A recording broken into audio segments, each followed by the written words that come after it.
Hello, focused learners, and welcome to this explainer. Today, we're unpacking the fascinating and quite literally shifting dynamics of the Nepal-India border. It's a boundary that's historically long, famously open, and honestly, surprisingly complex. We're going to look closely at some recent diplomatic clarifications and the realities on the ground to understand exactly what's happening where these two nations meet. It's just a perfect example of how the sheer forces of nature can complicate even the most well-established diplomatic relationships. Let's get into it. Okay, let's dive into this roadmap. First, we'll cover the Prime Minister's recent remarks. Then, we'll define the historic border, understand the Daskajai area, look at geography versus daily life, and finally, wrap up with diplomacy and technical teams. Before we really get into the politics, let me just ask you to consider this question for a second. How does a shifting river blur a national border? I mean, it almost sounds like a riddle, right? But it's actually one of the absolute most pressing realities of international relations today in this region.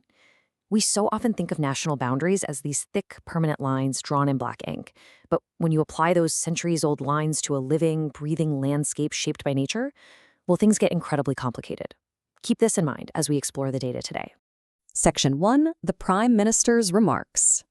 The whole catalyst for our explainer today comes straight from recent parliamentary sessions. Basically, Nepal's Ministry of Foreign Affairs stepped in to clarify some statements made by Prime Minister Balinder Shah. Now, whenever a head of state speaks on border issues, it makes waves, so the ministry wanted to make absolutely sure the precise context was understood. They noted this isn't some sudden, out-of-the-blue shift in policy. Nepal's official position remains totally consistent and rooted in ongoing diplomatic engagement with India. Specifically, diplomatic notes have already been exchanged regarding the use of the Lipulekh route for the Mansarovar pilgrimage.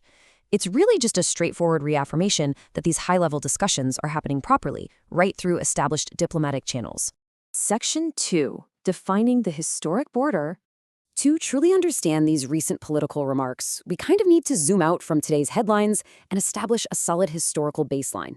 You see, this border is not a highly militarized, concrete wall. The ministry notes that it's historically long and uniquely open, deeply integrated right into the history and daily lives of both nations. And that baseline, it goes back a long way, specifically to 1816. The legal and historical foundation for this massive boundary was originally defined over 2 centuries ago under the Sugali Treaty. That treaty laid the vital groundwork, but as we're going to see, applying a rigid 19th century document to a 21st century landscape isn't always a perfectly seamless process. Let's move to and see how this builds. While that 1816 treaty set the stage, official boundary demarcation is actually still pending in a few specific geographic hotspots. Those areas are Sustatha, Limpideshwara, Lipulekh, and Kalapani. These are the broader territorial areas where the boundary lines still need final mutual clarification. But interestingly enough, this larger demarcation issue is not exclusively what the Prime Minister was referring to in his recent remarks. Section 3, understanding the Daskajai area. Now, what's really interesting about this slide is we're shifting our focus from those large regional disputes down to a very specific physical zone, right at the edge of the border itself, Daskajai. This refers specifically to the no man's land running directly along the borderline. The ministry clarified that the Prime Minister's recent statements in Parliament were essentially focused on the ongoing persistent issues of cross-border occupation and encroachment within this very specific Daskajai zone, rather than just zooming out to the broader territorial claims. Section 4, geography versus daily life. So you're probably wondering, why is there encroachment happening in a designated no man's land in the first place? Well, here is where we see the fascinating and honestly sometimes messy reality on the ground. The crux of the entire issue is fixed boundary principles applied to changing landscapes. The historical boundary arrangements established centuries ago rely on rigid, immovable rules. But nature, of course, absolutely does not respect old ink on parchment. When you apply strict rules to an earth that naturally erodes, floods, and literally changes shape over the centuries, you inevitably create geographical anomalies and administrative friction. And this brilliantly illustrates the exact problem. Many parts of this Nepal-India border are riverine, meaning rivers act as the actual boundary. Over decades, rivers naturally shift their course. But think about a farmer whose family has planted seeds in the exact same soil for generations. They're going to keep planting there, even if the river has practically moved behind their farm instead of flowing in front of it. The ministry explicitly noted that this specific dynamic, these shifting riverine borders conflicting with historical agricultural and residential use, is exactly what has led to this practical, often entirely accidental encroachment across both sides of the border. Section 5, diplomacy, and technical teams.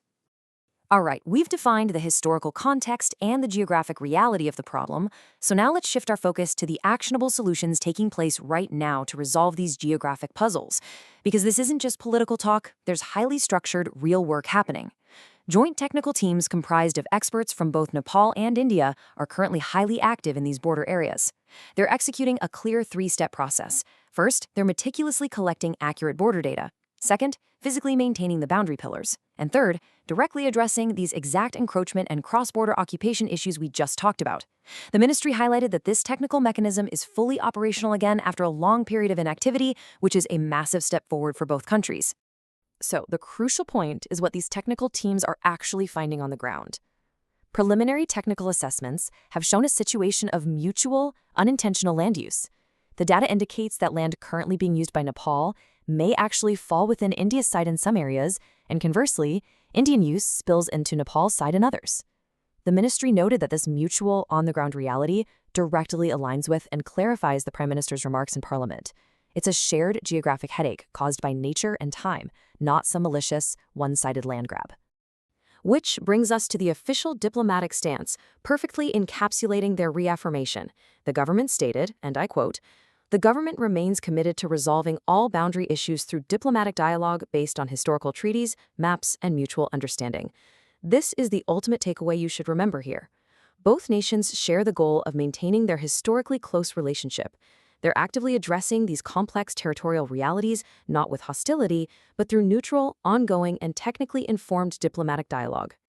As we wrap up this explainer, I really want to leave you with a provocative question. How well can a centuries-old map drawn along shifting rivers dictate the lives of modern border communities? It perfectly summarizes the core conflict we've explored today, that friction between static history and fluid geography. It forces us to think about the everyday people living in the Daskaja area and how international diplomacy must constantly adapt to the unstoppable forces of nature. Thank you so much for joining me for this explainer. I hope this helps structure your understanding of the topic. And hey, keep questioning the lines on the map.